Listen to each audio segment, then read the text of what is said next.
What? Hello, here with Statik Selektah. Carry on tradition. Drop static, and I'ma select. Mic check, 1 2 1 2. Mic check when the niggas come through. Yo, niggas keep it solid. Yo, cause we all about that knowledge. When you go digging in the crates, which I know you do, you're essentially making a career out of people who are either dead or no longer have a career in music for the most part.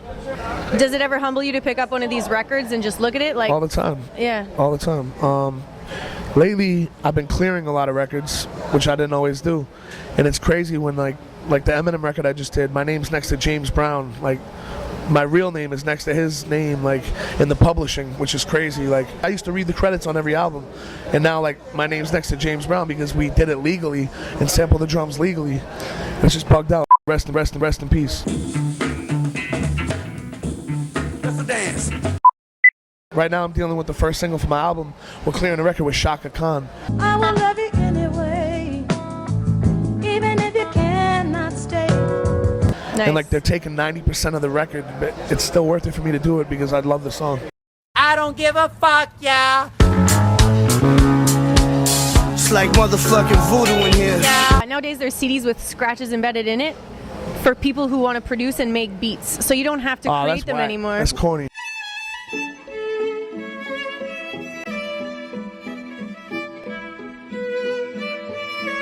No one's ever blown up doing that. The only person ever blew up doing it was Swizz Beatz because he had that. I said I'm riding with my top down and my jury on. It was like a fake scratch. Yeah. He's the only person ever to have that. Like, no one's ever blown up using So fake thumbs scratch. down Thumbs from down. Statik Selektah. You know how in every generation there's something that is lost from the previous one, but something new is created in terms of scratching and the sounds? What is the first thing that you think will go from your style of producing to the next generation? It already has. Like, I mean, I'm keeping it alive. Certain people keep it alive, but there's like the art of like really digging and flipping samples is like it's slowly fading away. It's kind of sad. It's never gonna go away because now you got like a new generation of people trying to carry that sound, which is dope. But for a little while, it was like really fading, and now you know we're selling records with it, so it's like it's a good thing. Hip hop is at this point it's one of the biggest things in the world. Would you say it's close to a religion? Absolutely, no, it is. Bun B teaches a course at Pace University in Texas, and it's called Hip Hop and Religion. We're in the business of creating citizens who can make a difference in the world, and we'd be doing them a disservice if we don't give them a way to wrestle with the world that they live in, right? To deal with the issues using a vocabulary and a grammar that makes sense to them. We go to hip hop and Islam, right? And that's an extensive conversation. That's got to be extensive. You know what I'm saying? Because obviously the 5% Nation and the Nation of Islam has had very deep influence on hip hop, right? What we do is look at hip hop actually replacing religion for people in their lives. What I grew up in, you know, with the real elements of it before, you know, reality TV and all this, like the real elements of hip-hop, breakdancing, graffiti, DJing, MCing, beatbox and all that, that's what I grew up off, and it's a beautiful culture that It is. that I don't think certain politicians would be where they were without it, or certain businesses, you know what I mean? Speaking of reality TV, is Revolt following you around right now?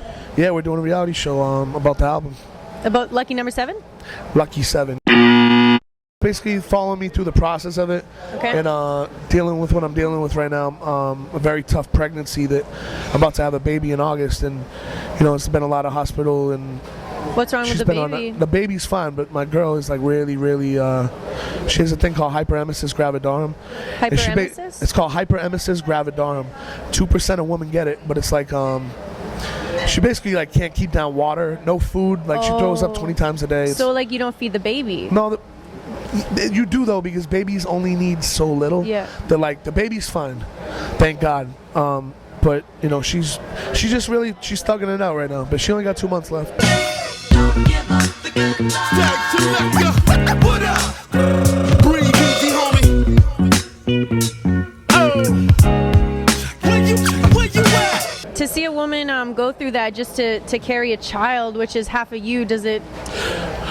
It's really like a bid, really. It's like being in jail for 9 months with someone beating you up every day. Because like, not only can she not leave the house or bed, she can't like do anything, and she's in pain. So And it's you like, feel for her. it's one thing like being on house arrest, but Yeah. it's like she's on house arrest, but she gets beat up every day. It's crazy. Yeah.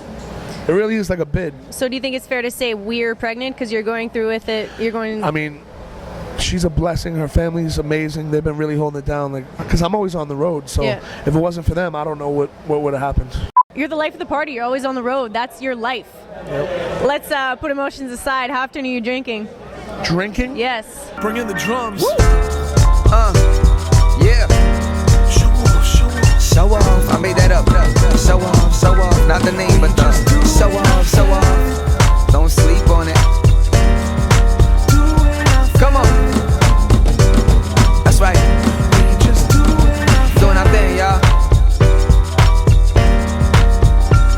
Come on. Man, I don't even want to answer that question too much. It's rare to take a day off. Daily. Yeah, that's Daily. an understatement. It's just part of the lifestyle, and it's like even when I'm like I'm gonna take it easy today, then you got like a legendary MC come through with a bottle of Hennessy, and you're making amazing music. It's Yeah, like, what are you end up gonna do? drinking. But I'm definitely gonna cut down. Yeah. Do you think about it a lot? I think about it every 5 minutes, honestly. Like I'm watching what Royce the 5'9" just did, and my brother Slain, and like they get. I don't know if I could go completely sober, but I definitely need to cut it and like. So would you characterize it as alcoholism? Huh? Would you characterize it as Absolutely. alcoholism? Absolutely. Thanks, Dad. Yeah. Thank you. Damn, you do depressing ass interviews. Do I? You're asking about drinking, sicknesses. Man. Let's talk about some happy stuff. Happy stuff. Okay, so it's not lucky number 7, it's lucky 7, and it's launching on July 7th. July 7th. One thing that's particular about this album is I kept it really in-house. Like, I kept it all family. I got some really big names on there, but it's people that I rock with, like, personally. I think I say that every album, but this one is, like, very, it's just different than all my other albums. Okay. I didn't want to chase nobody around for this. Like, anyone that's on it is someone that, like, wanted to be on it, like... Do you often have to chase people, or do people automatically want to participate because it's Statik Selektah? Yo, listen, I'm blessed. Like, I could call Styles P and get a verse tonight. Listen, I'm top 10, you torn up top for the top 10. These are some of my favorite rappers. Bun B, all these guys, like, really look out for me, and I'll do anything for them. But it's like, trust me, it's very humbling. This is my last album. What? Yeah. Why? I'm sick of chasing rappers. I'm sick of like reinventing the wheel. This is my 7th album as a compilation. I have another 20 albums that are out with people like Term and Freddie Gibbs and Freeway and all these people that aren't even like, I don't put them in that category. I have 7 compilations with just my name on it. But I need, like, moving on, I have an album with Crooked Eye coming out. I got an album with Bun B we've been working on. Me and Styles P are doing an album. Like, I'm going to do albums like that. I'm not trying to do no more. What you're saying is you're going to do collabos, but nothing that you're doing yourself. I'm not doing another collaboration. I mean, another, my bad, compilation album. What made you be like, this is it? No more. Nah, I'm moving on to another, like, chapter. I just signed a publishing deal. It's just not, to keep it 1,000,000%, I make bread off my albums, but it's not worth the headache I go through. It doesn't add up. I do this for literally the culture and to use as my business card. When I make these albums, people hear the beats and then come to me and buy beats. That's cool. That ends up working out. But as far as like if people think I'm making millions of dollars off these albums, they're bugging. J. Cole did a verse for me, right? Yeah. You know what that would cost? I actually don't. Can you tell me? I don't know. 20 grand? What? For a verse from J. Cole on a song. What? I am just guessing. Like 200. 200 grand? J. Cole? I'm saying, my point is I lost no, another I didn't 5 points. No, he held me down. But I'm saying the value in just that alone. Now take Bun B. Now take Joey Badass gets more than 20 grand a verse. And you talking about J. Cole. Yo, Action. Like, all these people would cost a lot of money. So the fact that they come through for me and do that, and then we put out the album, and even if it sells 50,000 records, it still wouldn't be realistic if this was all going down the traditional way, which it's not. They're doing favors for me, I do favors for them, and it is. My point is my albums are not about money. It's about the music. I like saying opinions are like assholes, and you're just an asshole. Not you, but I'm saying. I love these, my pro-era little brothers, man. Like, I get behind what I believe in.